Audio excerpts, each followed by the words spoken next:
সংসার সামলাতে সামলাতে সংসারটা আমাদের একটা মায়ার জায়গা, ভালোবাসার জায়গা হয়ে যায়।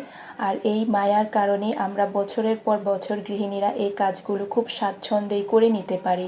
আসসালামু আলাইকুম প্রিয় ভিউয়ার্স, আমার ইউটিউব চ্যানেল আমি সুগৃহিণীতে সবাইকে ওয়েলকাম করছি।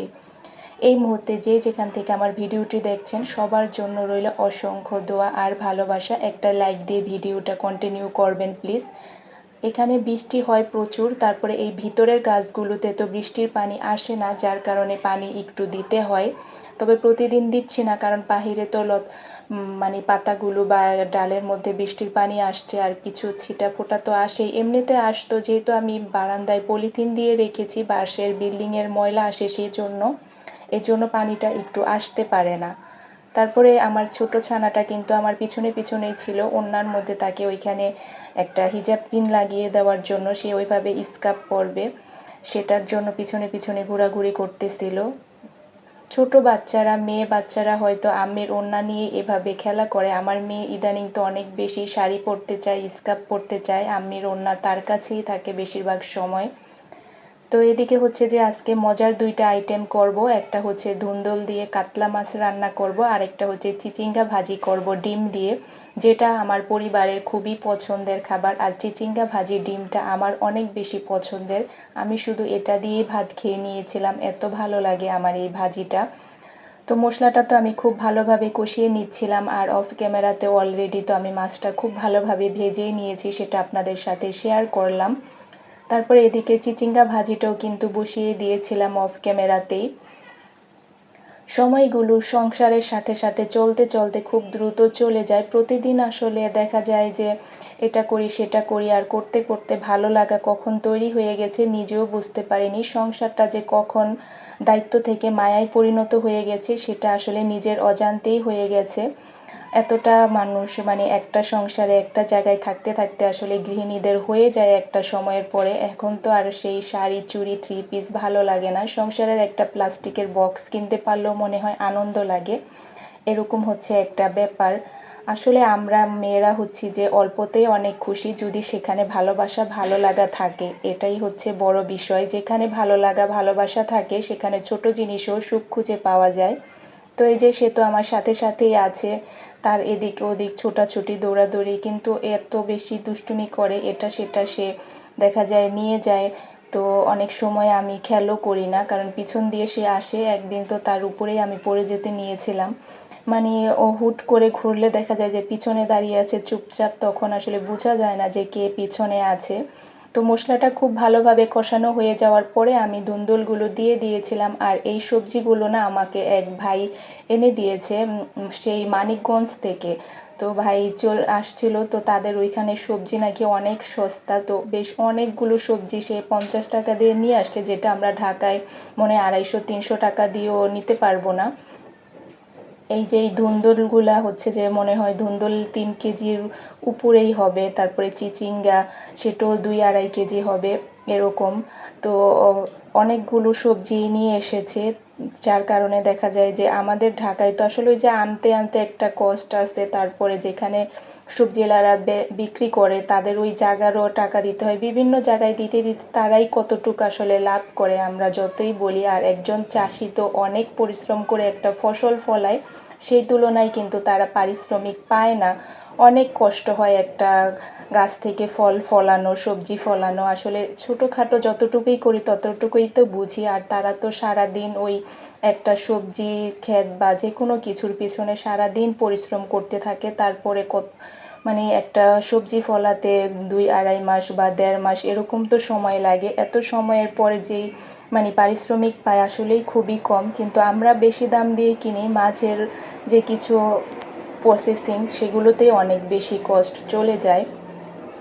তো বাহিরে কিন্তু বৃষ্টি হচ্ছিল, আর টানা বৃষ্টি তো কতদিন ধরে চলতেই আসছে, যার কারণে হচ্ছে যে একটা বৃষ্টিমুখর পরিবেশ সবসময় থাকে। তবে এটা ভালো লাগার থেকে এখন কষ্টেই পরিণত হয়েছে। আর বিভিন্ন জায়গার বন্যা, আর বন্যার যে মাঝে মাঝে কিছু ফুটেজ দেখি, যেগুলো দেখলে না নিজের অজান্তেই চোখের কোণায় পানি চলে আসে। এটা আমার মনে হয় প্রায় যারা দেখে তাদের সবারই একই অবস্থা হয়। তো বৃষ্টি এদিক দিয়ে চলে আসতেছিল, যার কারণে আমি তাড়াতাড়ি জানলাটা লাগিয়ে দিলাম।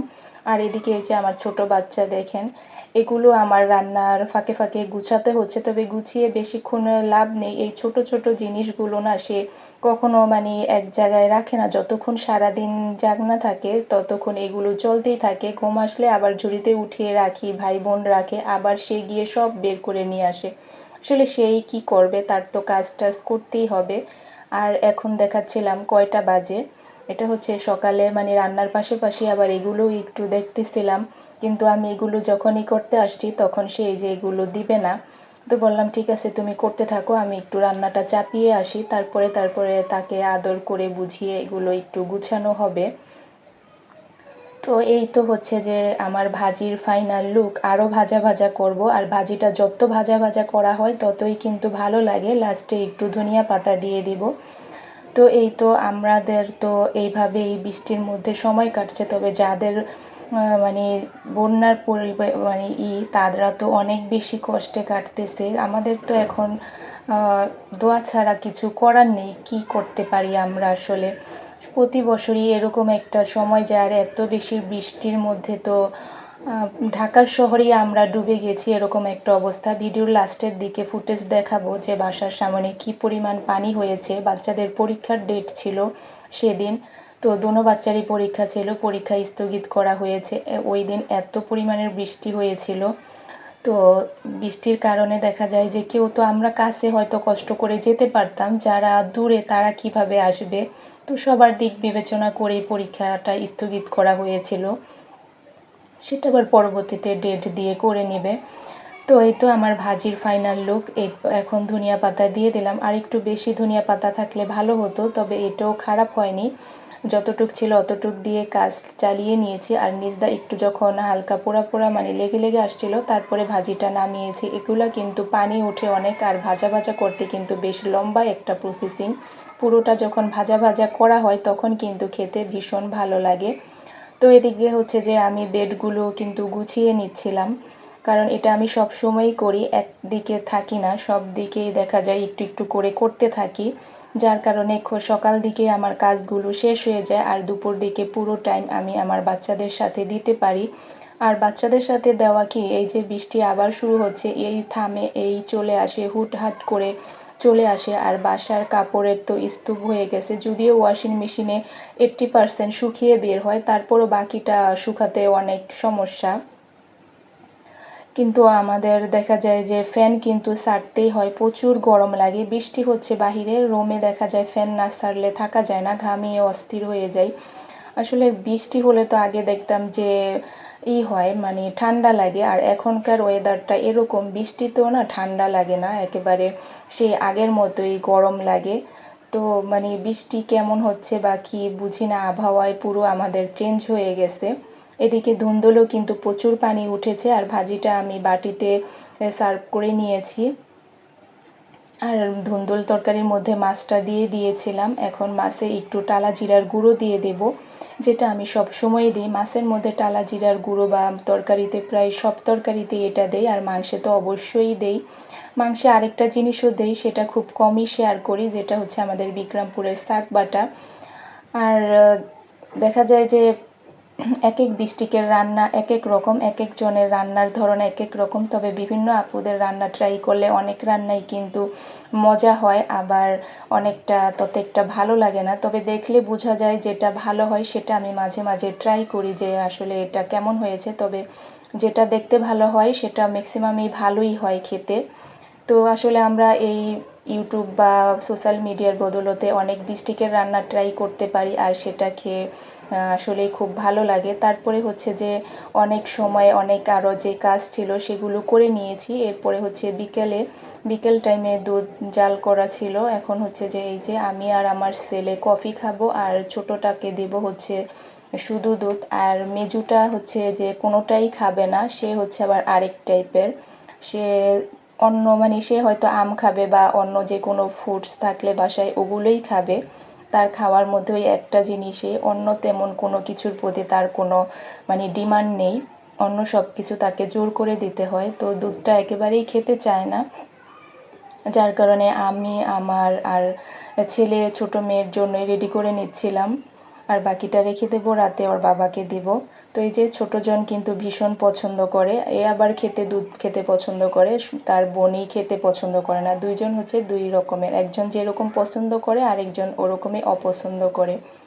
তো এই বান রুটিটা নিয়ে আসা হয়েছিল সকালে, তো এখন এই রুটি দিয়ে আমরা সন্ধ্যার মানে বিকেলের এই নাস্তাটা সেরে নেব। তো ম্যাক্সিমাম সময় আমার আসরের সময় এই খাবারটা বা কিছু একটা নাস্তা যা করার হালকা পাতলা বা ফল যেটাই হোক এই সময়ই করা হয়, কারণ ওরা তো কোচিংয়ে চলে যায় 5টা বাজে, তার আগে ওদেরকে একটু হালকা কিছু দিয়ে দেই। আর এই যে মেয়ে খাবে লটকন, সেগুলো এখানে আছে। তো কার কার লটকন পছন্দ অবশ্যই কমেন্টে জানাবেন। আজকে কারো কমেন্ট আর পড়লাম না, মনের অনেক কথা বললাম, আপনাদের সাথে গল্প করলাম, এভাবেই পুরো সময়টা কাটিয়ে দিলাম। পরবর্তী ভিডিও দেখার আমন্ত্রণ জানিয়ে আজকে আমি বিদায় নিচ্ছি। সবাই ভালো থাকবেন সেই প্রত্যাশায়। আর পরবর্তী ভিডিও দেখবেন, লাইক কমেন্ট শেয়ার দিতে ভুলে গেলে অবশ্যই দিয়ে পাশে থাকেন। আল্লাহ হাফেজ।